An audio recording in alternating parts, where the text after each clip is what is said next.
સૌ વૈષ્ણવોને મારા જય શ્રી કૃષ્ણ. આજની વાર્તામાં આપણે જાણીશું કે સૌપ્રથમ બ્રહ્મ સંબંધ કોને અને ક્યારે આપ્યા. શ્રાવણ સુદ 11ની સવારથી શ્રી વલ્લભના મનમાં એક વિચાર ઘુમરાવા લાગ્યો. દૈવી જીવોનો ઉદ્ધાર કરવા માટે આ પૃથ્વી ઉપર પ્રગટ થવાની પ્રભુએ મને આજ્ઞા કરી હતી અને એ માટે હું આ પૃથ્વી ઉપર આવ્યો પણ ખરો. અહીં આવ્યા પછી એવું લાગે છે કે દૈવી જીવો પોતાના મૂળ સ્વરૂપને ભૂલી ગયા છે. તેઓ લૌકિક મોજ શોખમાં ડૂબેલા છે, અનેક પ્રકારના દોષોથી ભરેલા છે. જ્યારે પ્રભુ તો પૂર્ણ આનંદ સ્વરૂપ અને નિર્દોષ છે, તો દોષવાળા જીવો અને નિર્દોષ એવા પ્રભુનો સંબંધ કેવી રીતે સ્થપાય? તેમનો ઉદ્ધાર કેવી રીતે થાય? શ્રી વલ્લભ આવા વિચારો કરતા રાત્રે ગોવિંદ ઘાટ ઉપર પોઢ્યા હતા. આ ચિંતનમાં જ મધરાત થઈ ગઈ. વર્ષા ઋતુની શ્યામ વાદળોથી ઘેરાયેલી અંધકારભરી એ રાત્રિમાં તેમને ઊંઘ આવતી ન હતી. દામોદરદાસજી બાજુમાં જ સૂતા હતા. તેઓ પણ લગભગ જાગતા જ હતા. એટલામાં સામે અલૌકિક પ્રકાશનું વર્તુળ રચાયું. એ તેજ વર્તુળના મધ્યમાં સાક્ષાત પૂર્ણ પુરુષોત્તમ કોટી કંદર્પ લાવણ્ય શ્યામ સુંદર પ્રગટ થયા.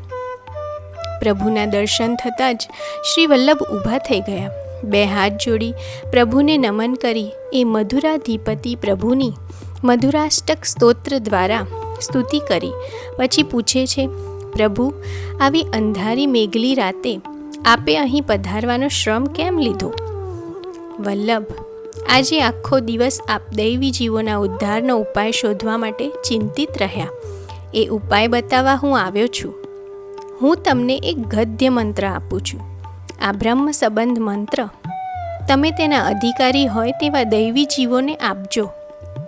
આ મંત્ર દ્વારા આપ જેને બ્રહ્મ સંબંધ દીક્ષા આપશો તે સર્વ દીક્ષિત જીવોના દેહ અને આત્માના જન્મ જન્માંતરના બધા જ દોષ નિવૃત્ત થશે.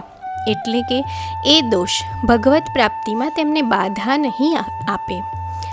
આપ જેમને આ મંત્રની દીક્ષા આપી શરણે લેશો તેવા સર્વ જીવોનો હું પ્રસન્નતાથી સ્વીકાર કરીશ.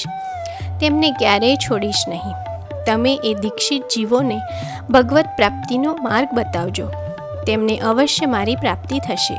આ મારી પ્રતિજ્ઞા છે. વલ્લભ, વેદ વગેરે શાસ્ત્રોએ નિર્ગુણ ભક્તિનો કૃપામાર્ગ વર્ણવ્યો છે. એ તો તમે જાણો જ છો. એ ભક્તિ માર્ગને તમે પ્રગટ કરજો. આમ આજ્ઞા કરી શ્રી પ્રભુએ શ્રી વલ્લભને પંચાક્ષર મંત્ર સહિત ગદ્ય મંત્ર આપ્યો. તેનું રહસ્ય સમજાવ્યું. પ્રભુના મુખેથી થયેલી આ આજ્ઞાનું શ્રવણ કરતાં શ્રી વલ્લભ ખૂબ પ્રસન્ન થયા. તેમના હૃદયનો બધો ભાર એકદમ હળવો થઈ ગયો. શ્રી વલ્લભે બળેવના દિવસે યજ્ઞોપવિત બદલવા માટે અને તેની વૈદિક વિધિ કરવા માટે સૂતરના 360 તારનું પવિત્ર સિદ્ધ કરી તેને કેસરમાં રંગી સૂકવી તૈયાર કરી રાખ્યું હતું. એ પવિત્ર પ્રભુને ધરાવ્યું. મધુર એવી મિશ્રીનો ભોગ ધર્યો. પછી શ્રી પ્રભુ અંતર્ધાન થઈ ગયા.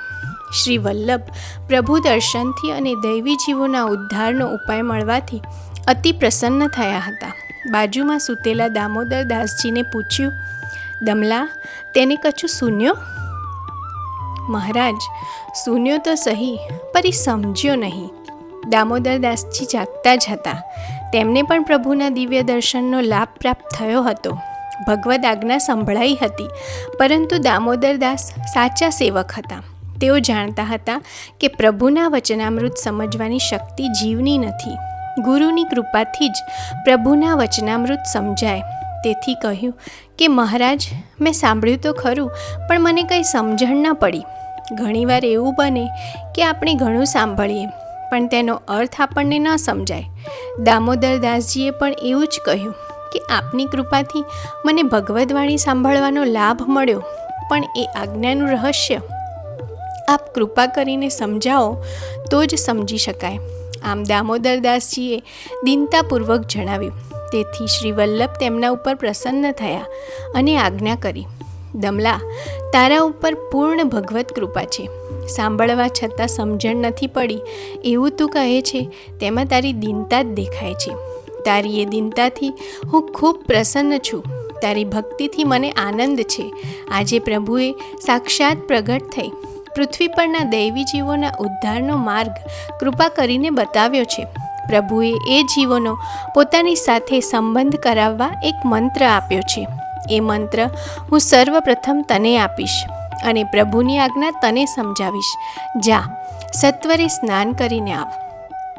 દામોદરદાસને આ આજ્ઞા સાંભળી રોમાંચ થઈ આવ્યો. સવાર થવા આવ્યું હતું. તેઓ સ્નાન કરવા માટે શ્રી યમુનાજી તરફ ગયા. સાથે કૃષ્ણદાસ મેઘનાને પણ સ્નાનની આજ્ઞા કરી. તેઓ પણ સાથે ગયા. શ્રી વલ્લભ પણ સ્નાન વિધિ પૂર્ણ કરી શ્રી ઠાકોરજીની સેવામાં પ્રવૃત્ત થયા. પ્રભુને જગાવી મંગલ ભોગ આરોગાવી શૃંગાર કર્યા. એટલામાં દામોદરદાસજી સ્નાન કરી શ્વેત ધોતી ઉપરણો ધારણ કરી લલાટમાં તિલક કરી વિનમ્ર ભાવે શ્રી વલ્લભ સન્મુખ આવીને દંડવત પ્રણામ કરીને આપ શ્રીની આજ્ઞાથી શ્રી મુકુંદરાયજી સન્મુખ બેઠા. શ્રી વલ્લભે તેમના હાથમાં તુલસી દલ આપ્યા. દમલા, ગઈકાલે રાત્રે પ્રભુએ મને જે મંત્ર આપ્યો છે તે મંત્રની દીક્ષા સૌપ્રથમ હું તને આપું છું. હું બોલાવું તે પ્રમાણે તું આ મંત્ર બોલજે. આપશ્રીએ પંચાક્ષર મંત્ર સહિત ગદ્ય મંત્રનો ઉચ્ચાર કરાવ્યો. પછી તુલસી દલ લઈ શ્રી ઠાકોરજીના ચરણારવિંદમાં સમર્પ્યા. દામોદરદાસજી પોતાનો પ્રભુ સાથે સંબંધ થવાથી હર્ષથી રોમાંચિત થઈ ગયા. શ્રી ઠાકોરજીને અને શ્રી વલ્લભને સાષ્ટાંગ દંડવત કર્યા. આમ શ્રી વલ્લભે સૌપ્રથમ દામોદરદાસજીને બ્રહ્મ સંબંધ દીક્ષા આપી. આ દિવસ હતો શ્રાવણ સુદ 12નો. આ દિવસે પ્રથમ બ્રહ્મ સંબંધ દીક્ષા દ્વારા પુષ્ટિ માર્ગની સ્થાપના થઈ. આજે પણ આપણે તેથી જ શ્રાવણ સુદ 12 પુષ્ટિ માર્ગનો સ્થાપના દિવસ મનાવીએ છીએ. દામોદરદાસની આડીથી આજ સુધી અનેક વૈષ્ણવોને આ બ્રહ્મ સંબંધ દીક્ષા મેળવવાનું સૌભાગ્ય પ્રાપ્ત થતું રહ્યું છે.